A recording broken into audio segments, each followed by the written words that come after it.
Hey guys, welcome or welcome back. Tisha here, back for another chapter reading, A Lost Boy by Brent W. Jeffs with Maya Salovich. Go ahead and do me a favor and hit the like button as we jump into this next chapter, chapter 24, Legal Action. The lobby was hushed with posh carpeting, marble floors, and high ceilings. I don't think I'd ever been in such a nice hotel before. I was already nervous, but feeling so out of place didn't help. The woman I had come to see was even more intimidating. Joanne Shooter, Suder, was an East Coast lawyer with a strong New York accent and many multi-million-dollar judgments under her belt. Dad, Don, and I had flown out to Orange County to meet with her and see if she thought I had a case. I am not sure why we met in California, but it did give us a chance to relax on a beach afterward, and I would need that. I was about to tell a woman who I didn't really know my most dreadful secrets. I had only started to accept what had happened to me. I hadn't yet began therapy. What would she ask me? How would I feel if she didn't believe me? I tried to look around me to distract myself. It seemed like everyone was wearing a suit or at least very expensive clothes. They all seemed to belong there and know what they were doing. Joanne fit in too.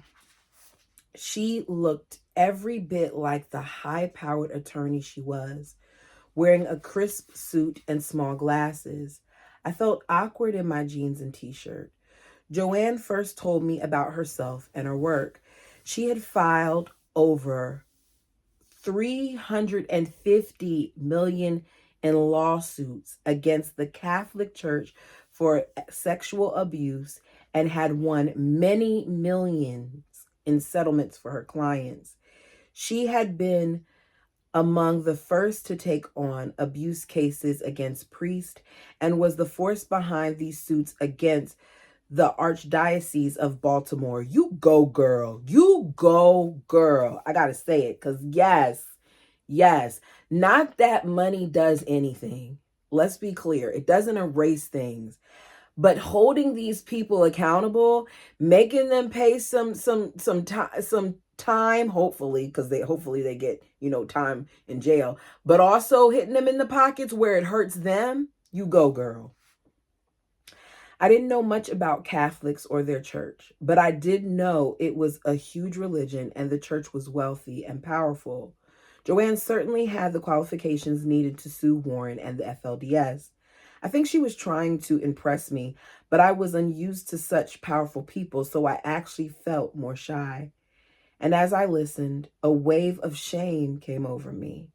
I still blame myself for the abuse. How could I discuss it with the woman I just met? That's one of the things that makes it so hard, is because oftentimes what happens is that those that are abused do blame themselves and they're shamed into not telling. They're scared to tell. So here he is as an adult, finally knowing what's happened to him, still not having dealt with it because he hasn't even begun, the process of going through therapy and things of that nature. But he's still willing to do this. I have so much respect for him. I really, really do. I try to compose myself. I thought about Clayne. This was the only way of getting justice for him. If this could stop Warren from hurting other kids, I had to do it. It wasn't about me. I couldn't chicken out now. So I took Joanne through my story. I said simply that I had been raped by my uncle, that the same thing had happened to Clayne, and that Clayne has taken his life because of it. I teared up as I told her, but was mostly matter of fact. She looked in my eyes and said she believed me, and that if this was what had happened, she would take the case. When I heard that, I began to relax. I told her about our church and about how Warren controlled everything, including the property of everyone who lived in Colorado City and Hydale. I told her how he reassigned men's wives to other people and taken their property. She told me that we could probably get millions of dollars. As I walked down the beach later with Dad and Don, looking at the girls in their tiny bikinis, I wondered what it would be like to be as rich as the people who lived here. Back in Salt Lake, I had all kinds of meetings and phone calls about the lawsuit. Joanne had not only taken my case, she'd also begun working on a case for 6 other lost boys who were suing the FLDS for having been systematically pushed out of the church and their homes. My friend Richie was one of them. Whereas my brothers and I had been among the earliest to leave, the pace picked up dramatically after Rulon died in 2002. The suit charged Warren and the church with establishing the secret, cruel, abusive, and unlawful practices of reducing the surplus male population by systematically expelling young males from the FLDS communities in which they were raised. This, our lawyers charged, was done to foster the unlawful and aggressive practice of polygamy. According to the lawsuit, the FLDS was predominantly a criminal enterprise. I agree. And the suit was filed to recoup damages sustained as a result of the church's pattern of unlawful activity, fraud, breach of fiduciary duties, breach of assumed duties, alienation of parental affections, inflictions of emotional distress, invasion of privacy, and civil conspiracy, which arose from the church's unconscionable conduct, including their practice of expulsion to further the illegal practice of polygamy. That is a mouthful. In other words, the church was like the mafia and committed numerous crimes in order to sustain its primary illegal business, which is polygamy. That is a way to put it. That is a way to put it, but I agree. I really, really agree, because that's what it's all about. It's all about making sure these men can have as many wives as they want to so that they can get to wherever they want to, their celestial kingdom and all these other things, by expanding their family, by stepping on others and shooing others away because you want to make sure you get this young girl and all these other things. That's what it is. It is a criminal enterprise. I mean, that's the way I feel about it. Ooh, see, I done lost my space. Among these crimes was expelling boys so that the older men had younger girls to marry. Some lost boys were simply excommunicated and expelled by Warren himself for anything from serious rebellion like Clayton's drug use to something as innocent as watching a movie or playing a video game. In some cases, their parents were instructed to throw disobedient boys out themselves, and many did, whether their sins were real or exaggerated. Sometimes Warren's sentries beat up boys before putting them out. As in Clayton's case, many parents felt pressure not to let troubled teens stay at home. Some mothers actually packed a few clothes for their boys and simply abandoned them on the side of the highway that leads to Colorado City. These parents weren't completely heartless. They were afraid that if they didn't do so, Warren would split the whole family, reassigning wives and children to another man. And that's how he's able to maintain control, because he reassigned people all the time. Imagine being married to somebody and you have this random man tell you, you sinned, you gotta go. And then you go, you don't know where your husband is. You don't know where your wife is. You don't know where your significant other is. Let's just say that.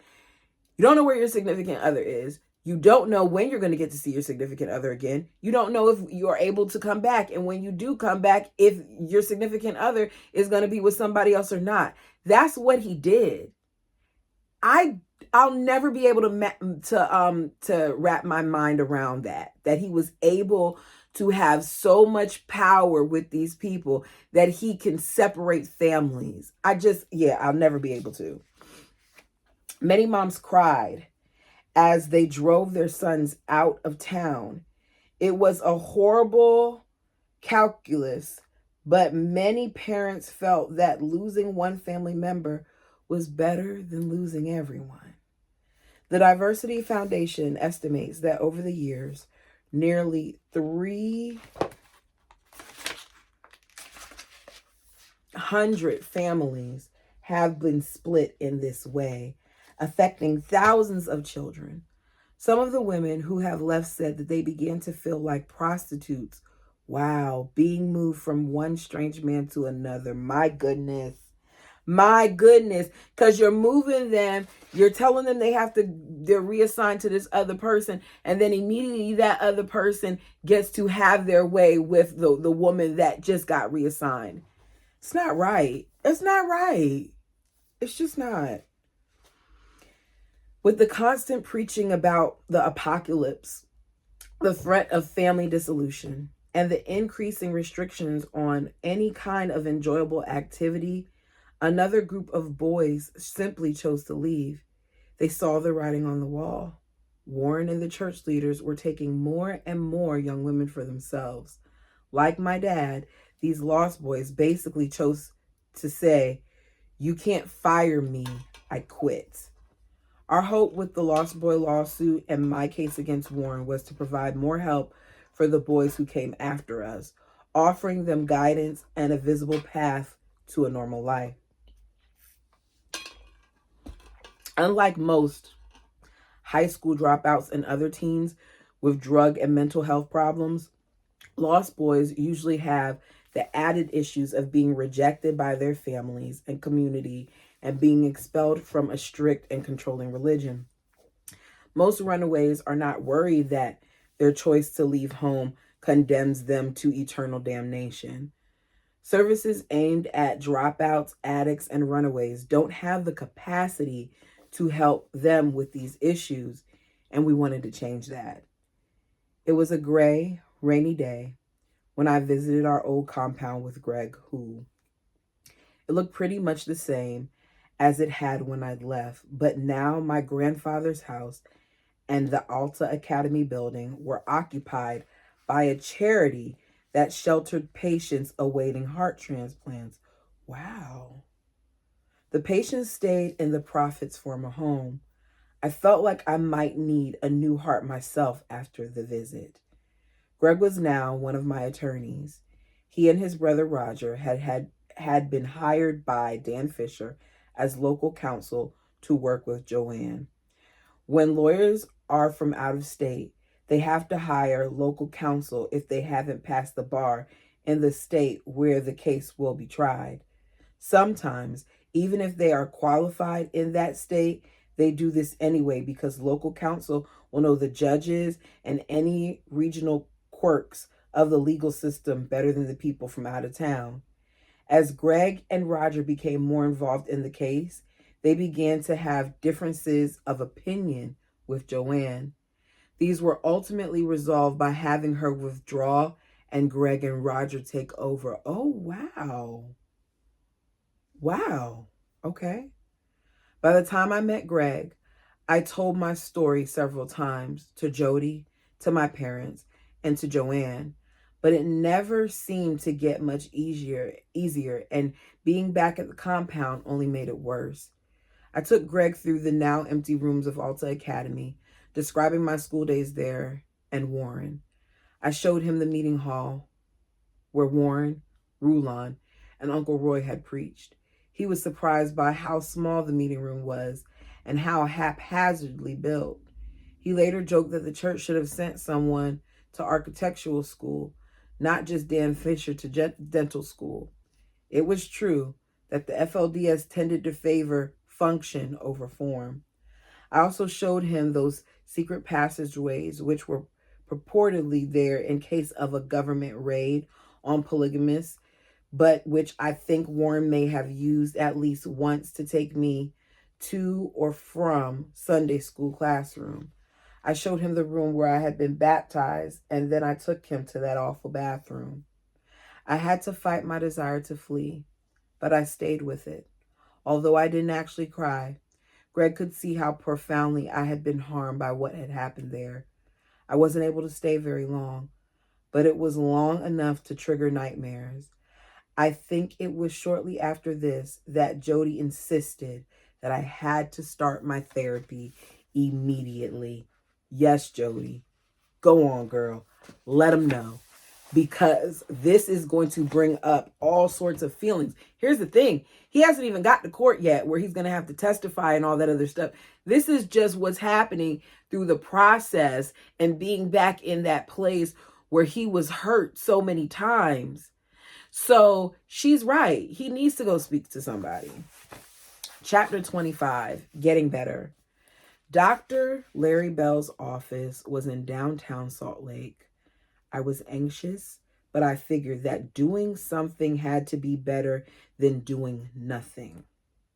The nightmares had become a near nightly event, and my work and my relationship with Jody were suffering. I was having panic attacks. I knew I had to hold it together if I wanted to work on my lawsuit. When I walked into his office and shook his hand, the doctor immediately put me at ease. There was something about his deep voice and his manner that was warm, calm, and soothing. I could see that he knew how fragile I was and had dealt with similar patients before. He was an ordinary-looking guy with brown hair, brown eyes, and about 5'10". Nothing stood out about his looks at all. As he explained to me exactly what he would do and why, I began to have the feeling that it was safe to talk about my past. The tension began to drain out of me. Dr. I call him Bell. Is it Beall? I just realized it's Beall. Seemed trustworthy, and even though I hardly knew him, and the thought crossed my mind that there wasn't any point in seeing someone if I wasn't going to trust him. He asked me a series of questions about my life, typing my answers into his laptop as he sat with me. His office was filled with books. On one side was the desk where he sat with the computer, and on the other was the couch. It was simple and orderly, which helped make me comfortable. He said I could sit or lie down in whatever position was most comfortable and explained that he would use hypnosis to help me tame the memories as much as possible. He said that they would never go away entirely, but that he was sure that he could help me make them much easier to live with. He told me that I didn't have to live with the rage and the flashbacks and the pain, that he would help me put my memories in their place and keep them from tormenting me every night. The fact that he didn't promise a miracle cure was oddly reassuring. I had enough of miracles. The first time we didn't do much. I lay down on the couch and we tried a brief period of hypnosis to see if I could relax enough to enter that state. Has anybody ever been hypnotized? I've never been hypnotized. I kind of want to do it just to see what it's like. If you've been hypnotized before, let me know what you experienced. I know this is odd, but it's just something I thought about. Okay, let me get back to the book. Although I wasn't able to stay in it very long or go very deep, I was able to begin the process. It wasn't that different from being in a very calm, focused frame of mind, okay? It wasn't scary or mysterious. In fact, it felt a lot like Buddhist meditation. The Buddhist meditation I'd done a few times with my brother Dave. Dr. Larry told me to imagine a safe, happy place. I pictured a mountain meadow on a warm summer day, like those near the compound. He guided me to bring to mind each detail of the meadow, the feel of the grass, its thriving greenness, the soft breeze, the sun on my face, the familiar smell of the mountain air and plant life. Yes, I love the smell of outdoors. Even though I now have allergies after 30, I love the smell of outdoors. It's so like reviving. Then he counted backwards slowly from 10, each number bringing me away from his office and into the meadow. The first time, we didn't try to bring up any memories. He just got me comfortable with being in that relaxed state. It's impossible to overemphasize how important that feeling of being safe and in control was to me. The doctor knew that. Dr. Larry knew that you needed to feel safe. And I love that he's providing that environment. I could not have done therapy without it. Yep. Because you are so powerless and helpless during a traumatic experience, you need control and safety in order for treatment to help. I'm listening to this, right? And one of the things that I've learned about myself, you all may not know this, is that I have like I'm calling it slight control issues, slight placement things. Some people may say it's OCD. And it kicks in at the weirdest times. Now, there's some things that I've worked hard to let go of so that it doesn't like thing. But I feel like when you've been through certain traumatic experiences, that you do develop these different quirks that allow you to kind of, go through life with ease. And for me, I have like anxiety. It's not as bad as it used to be, but being able to control things, being able to have my schedule, like when I'm going to do this, it helps me. So I'm listening to him say this and I'm thinking of that. Yeah. Y'all, my mind be all over the place when I'm reading this out. Okay, back to this. I think this is why so many...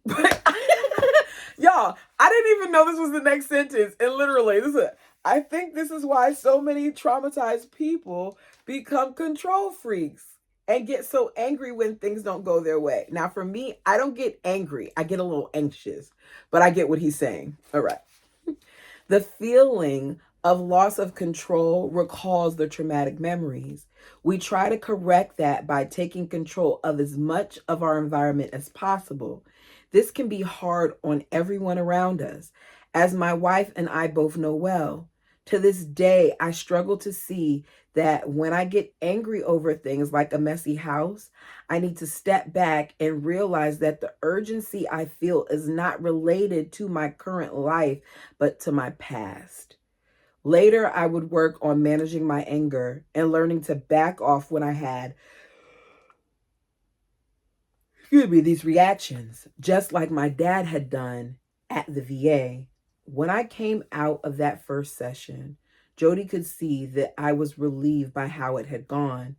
I knew that the nightmares wouldn't stop right away and that I had a lot of work to do, but the feeling that I would inevitably end up like Clayne began to ease. In our second session, Dr. Larry hypnotized me again, first bringing me to my safe place in the mountains as he counted backward from 10. Then came the hard part. He had me recall one of my painful nightmares about Warren. I just asked about hypnosis, and I think I was hypnotized and didn't realize I was hypnotized. Because he's talking about this counting back to 10 thing and your safe place and all of that. And I very much so remember having to do this when I was younger. I need to talk to my parents. Let me continue. He didn't want me to start with the most terrifying experience, just was one that had haunted me frequently. After I was relaxed, he told me to bring my mind to my mind as many details of the memory as I could recall. He asked me to focus on the pain I had, where it was located, and the sensations I had felt at the time. I started with the first dreams, where I had seen not much more than Warren's hand pulling me down a hallway. I tried to make myself think hard about what I felt. And then suddenly, I was back there. Warren was taking me by the hand out of the basement classroom in the long, dark hallway. I could see the wood paneling around me, feel the metallic taste of terror in my mouth. Now my heart was pounding and my throat was dry. I was 5 years old. It was going to happen again and I couldn't stop it. No one was going to help me or even notice my pain. It nearly overwhelmed me with the physical symptoms and the visceral sensations of fear. But Dr. Larry quickly brought me back to the meadow with slow, deep breathing. He reassured me that I was safe now and that I was no longer that terrified little boy. His deep voice, so real and so different from Warren's, was my anchor. He was there for me. He had me think about the calm of the meadow and told me to try to bring that same sense of relaxation back with me while I thought about Warren and the hallway. He wanted me to try to be in both places at once as best as I could. Dr. Bell had explained to me how traumatic memories are different. With most memories, the emotion involved is just a faint echo of what you felt at the time. You remember a basic story of what happened and whether it was good or bad, but traumatic memories aren't like that. The emotion is the memory. And when something brings up that past, you feel all of it again like an instant replay. So true. I had blocked off large parts of myself to prevent this from happening. In fact, when I started therapy, I hadn't allowed myself to think much about any aspect of my childhood at all. What I recalled was fragments, and putting them in context and in order took effort. Unless something broke through my defenses, most of my childhood stayed behind those thick gray walls.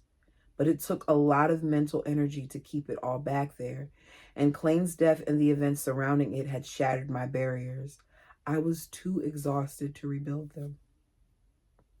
If I tried to, I felt like I'd have to use every ounce of willpower that I had to do so, leaving none at all to get me through work or to be there for anyone. The goal of hypnosis was to allow me to recall the trauma while in a state of calm. This would diffuse the emotional power it had over me by disconnecting the symptoms of emotions like the taste of fear and the rapid heart rate from my story. And as the other emotions came back, particularly the same shame and sense of responsibility, Dr. Larry kept reminding me to have sympathy for the child I'd been. He told me over and over that it wasn't my fault. I had been a little tiny kid, practically a baby. I wasn't the adult who had the moral responsibility. I was innocent. What I'd been told was wrong. The person to blame was Warren, not the 5-year-old. This was not God's will for me. It was Warren's perversity. And my family had done the best they could given the difficulty of having 4 often conflicting parents raising 20 kids. Dr. Larry had me picture how small a kindergartner is and to think about how helpless a child is when he is so young. He had me think of my younger brothers and nieces and nephews and whether I would blame them if, God forbid, something like that had happened to them at that age. Right. He told me repeatedly that I was not responsible for what had happened and that it did not mean that I was bad or wrong or deserved to be treated that way. No one did. I wept. Tears ran silently down my face every session. Whenever it got to be too much, Dr. Larry always returned me to my peaceful mountain meadow, not allowing me to experience any more of the memories than I could take at one time. My first few sessions were a blur of emotions, tears, and a growing sense of hope and relief. By starting slowly, Dr. Larry allowed me to move forward much faster than I would have done if I felt as though he were trying to make me better. I felt like he was working with me, not fixing me.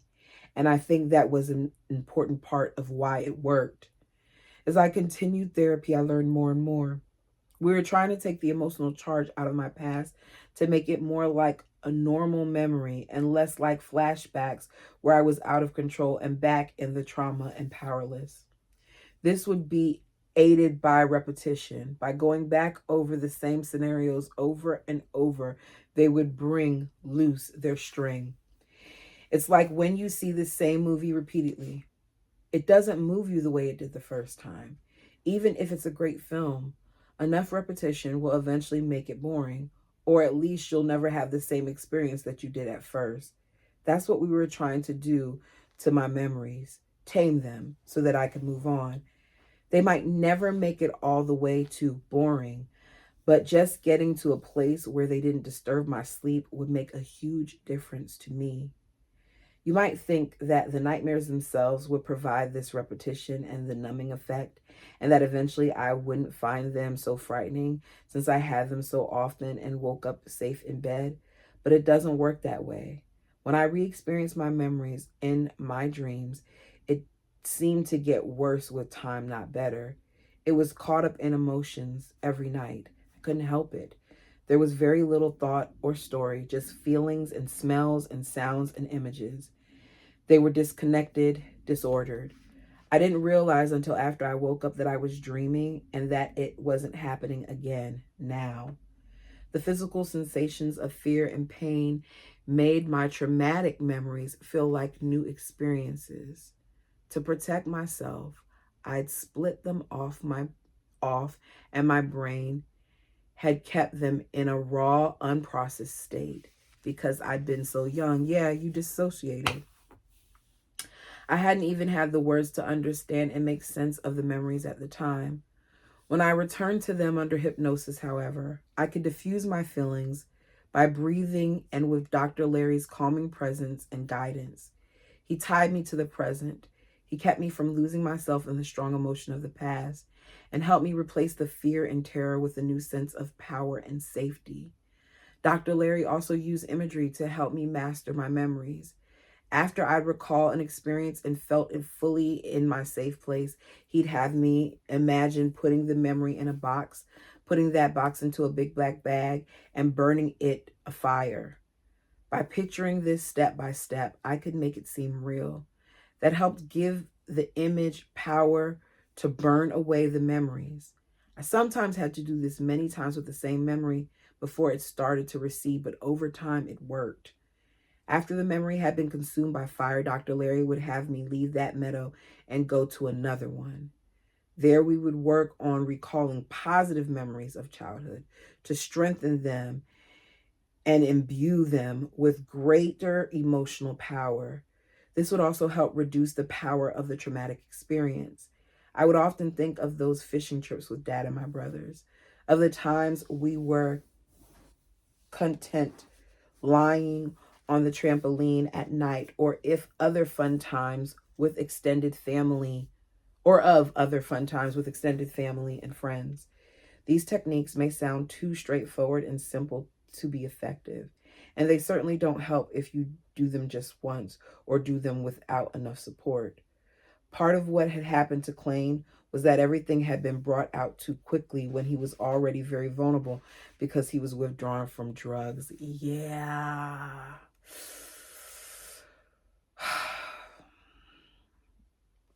mm. Mm, mm, mm, mm.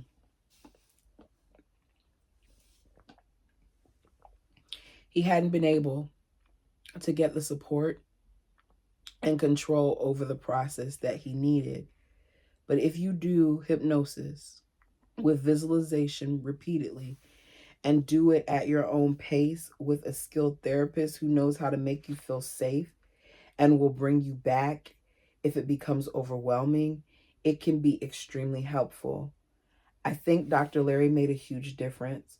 Although when I first entered therapy with him, the nightmares got worse, over time, they declined.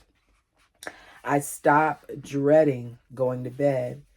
I hated having to go back to my past, but I began to see that if I didn't, I would be stuck there forever. Every week I go into Dr. Larry's office, lie down on the couch, and count down to that trance state. The memories would come and I live them again. Soon, though, what was most troubling was not my memories, but my rage. Once I stopped blaming myself, it was uncontainable. My anger became overpowering, often completely beyond my control. It wasn't fair what had happened to me. I wanted vengeance. At first, I was angry with everyone and everything. I punched walls. I yelled at my mother, brothers, and everyone around me. I snapped and shouted at Jody all the time. It got so bad we broke up several times. I was at the mercy of my temper, and I had years of rage stored in it. But with a great deal of effort, I eventually learned what triggered my outbursts. Dr. Larry taught me to step back and take a breath. The things that sound so easy but are really hard to actually do. Now, when I feel my anger rising, I force myself to say in as nice a voice as possible that I need 10 minutes and can't talk anymore. I disengage from the situation and come back only after I've been able to calm down. I remind myself what matters and what doesn't. I tell myself that this is just a remnant of my past and I don't want to let it affect my future. I breathe. And when I know I can be reasonable, I come back. Now, I sometimes dream about burning boxes filled with dark and evil things, but it's a lot better than other nightmares. Chapter 26, Lost Boy Speaks Out. I watched the press conference on TV. About 6 dozen Lost Boys had gathered on the steps of the state capitol in Salt Lake to bring their case to the media and public. It was July 31st, 2004. Dan Fisher had organized the event, and many kids that I knew came to tell their stories.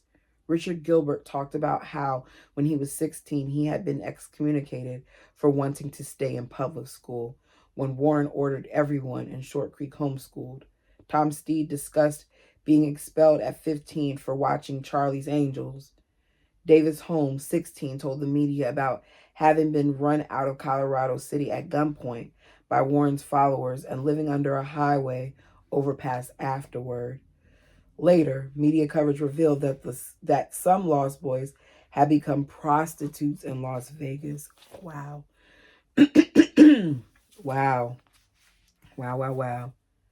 Dan told the forest of microphones and cameras that the Lost Boys need America's help and that too many children have been exploited, victimized, and discarded by the FLDS. Utah's Attorney General, Mike Shurtleff, Shurtleff, Shurtleff, said, "It breaks my heart and keeps me awake at night to know there are hundreds of boys and women who are abused and mistreated in the name of religion." He added that he was seeking ways to hold the church legally accountable. Author John Krakauer, who had written the best-selling Under the Banner of Heaven about 2 murders committed in the name of Mormon fundamentalists, though by people who were not in the FLDS, was there to lend his support. The press conference and my lawsuit, which had been filed several days earlier, created a media frenzy, but my lawyers prevented me from attending major events. They said they were worried about my safety. No one knew whether Warren would send someone to threaten or even kill me. This was a serious risk. He had began preaching about blood atonement. Now, we know in a few of the books, the one that we just read recently, The Polygamous Daughter, we saw what blood atonement looks like and how they were taking out people left and right under blood atonement. Blood atonement is an old Mormon doctrine not practiced by the mainstream church. It claims that some sins are so serious that they can only be atoned for by being killed by a member of the priesthood. Brigham Young said in an 1856 sermon, "There are sins that men commit for which they cannot receive forgiveness in this world or in that which is to come. And if they had their eyes open to see their true condition, they would be perfectly willing to have their blood split upon the ground to atone for their sins." He said that this is done by the priesthood to save them, not destroy them. So they're claiming the priesthood is the one who carries these out. Yet, priesthood, to my knowledge, from what we've read, is just supposed to be men. Women aren't a part of the priesthood. So why is it that they use women to commit these acts? I'm just saying. Y'all say that's in your doctrine. So you would think you would follow the doctrine if you're going to say something under blood atonement and have a man do it. Yet, there's many, many instances where we've seen that men have women commit these acts. I don't believe in none of that, let's be clear, but they do. Accusing the prophet of sex crimes would likely count as this kind of a sin in the eyes of the FLDS, with the fundamentalist muddy definition of consent. Warren could almost certainly justify killing someone like me to save me, even if I didn't want to be saved. Warren had already proved that there were church members willing to violate the law for him. It happened all the time with the local police and with various forms of fraud or bleeding the beast. For example, 33% of people living in Short Creek received food stamps in 1998. That's more than 5 times the state's average for Arizona and Utah. These payments were intended for single mothers, and although they were probably needed to feed all of the many children these families had, it wasn't legal because the women who received them in Colorado City and in Hydel were not truly single. Colorado City also received $1.2 million from the federal government to pave the streets and provide other services, and $2.8 million to build an airport, which was mainly used by grandfather and Warren to land their jet. Such money is not supposed to go to communities that are run by religious organizations, since that violates the separation of church and state. But the leaders of Short Creek answered only to the prophet. Wow. The story of the Colorado City Public School is long and complicated, but millions of dollars are believed to have been diverted from the education system into the church. What? Some school districts' money was even spent to buy an airplane. In addition, there were many instances of defense contracts going to companies owned by the FLDS members. These companies gave a portion of their profits to the church and used unpaid or underpaid labor by church members, some of whom were underage. For example, in 2008, the Miami Herald reported that a company formerly known as as Western Precision received $1.2 million from the federal government for parts for military planes. From my own experience, having worked when I was 14 on construction projects and in the factory, I knew these practices were widespread.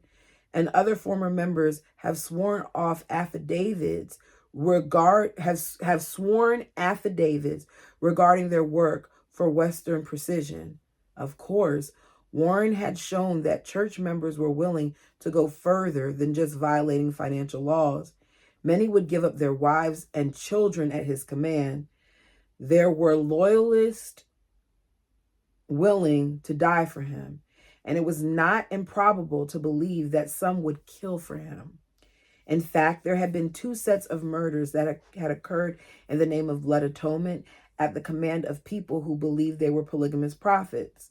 Ervil LeBaron, sometimes called the Mormon Manson, is believed to have ordered killings of some 25 people starting in the 1970s. He had 13 wives and 50 children. Some of his wives and followers are known to have killed his brother and another polygamous prophet called Rulon Allred, as well as 2 others. Even after LeBaron was in prison, the killings didn't stop. When he died, he left a hit list of victims for his kids to murder, some of whom they killed. Now, we know that because we read that in The Polygamous Daughter. Other people on that list are still in hiding. And in 1984, as chronicled in KRAKAUER's book, fundamentalists and brothers Ron and Don Lafferty killed a woman and her baby under the spell of a revelation in keeping with this doctrine. I didn't think Warren would really go that far, but I started looking over my shoulder. Final preparations for filing the lawsuit coincided with the planning of my wedding. Oh. I had proposed to Jody on October 2003. We were getting married in July 2004. After all that she had seen me through, I knew she was the woman I wanted to marry, and I could see that she'd make a great mom. I had always wanted a child, maybe 2, certainly not 20. I needed to be there for each child's important moments. I had seen how having a huge family made that impossible. That had sometimes made me nervous about the whole idea. But with Jody, I started to feel like having a kid was a much more realistic possibility for me. One other thing was for sure. I definitely didn't want more than one wife. Watching what my family had gone through was more than enough to put me off the idea forever. When I proposed to Jody, we were lying on her bed at her mom's house watching TV. I had been thinking about doing it for a while, so I rolled off the bed, got down on one knee, and started telling her how much she meant to me. I said that she had been my support and my pillar through it all, and that we were soulmates. Then I said, I would love to grow old with you. Will you marry me? I could see immediately how happy I had made her. She said yes, of course, and started crying. After she composed herself a bit, she jokingly asked where the ring was. I said I thought she wanted to choose it.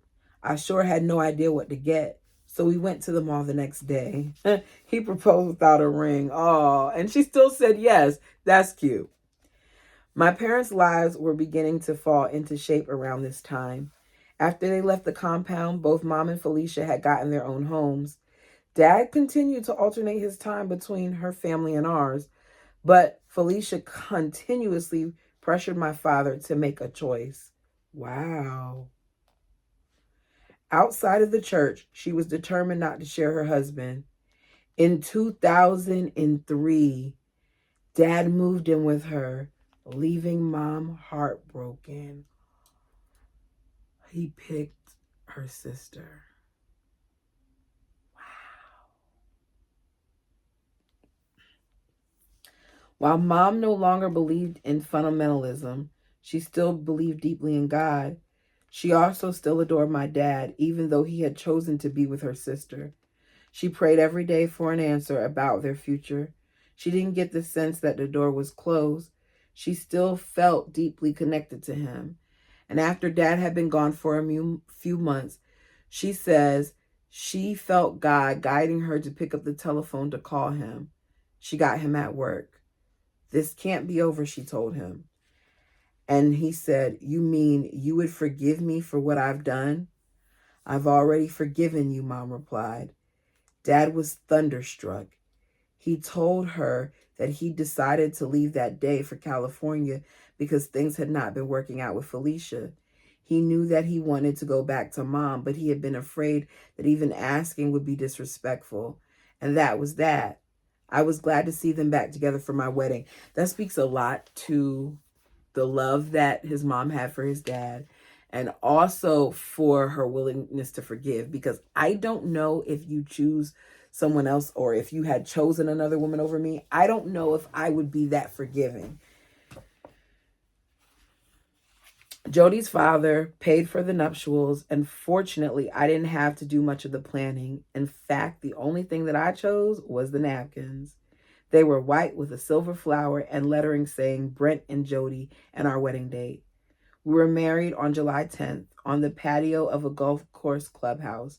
Behind us, you could see the river and farther away the mountains. Jody wore a traditional white dress, strapless with a long train. I couldn't believe I was really marrying her when I saw how beautiful she looked. We moved in together a month before, and we had a local honeymoon in Park City, Utah. We couldn't take more time to go farther. 2 weeks later, the attorneys filed my lawsuit against Warren. A month after that, they filed the case for the other lost boys. Although the church's lawyer issued a written statement to the press denying my charges in the strongest possible terms and saying that they were part of a continuing effort by enemies of the church to defame it and its instructions, the FLDS took no action in court. We waited and waited, expecting a legal counterattack. Warren was not seen again publicly as a free man. And that is where we're going to end today's reading. You guys, this has been good. I actually agree. My son has picked a good book. And you all agree too, because you put it in the comment section. And he has seen it, because he does comment up there. I don't know if you all have figured out who he is, but he comments up there from time to time. So it's nice to see that, you guys are enjoying the book, because I'm enjoying it too. I've actually enjoyed hearing things from a male's perspective. It really gives it a different look. And I'm loving this even more because he's showing us that he's fighting. Anyways, you guys, let me know what you thought of this reading. Thank you so much. Please like the video as it helps the channel. Until next time.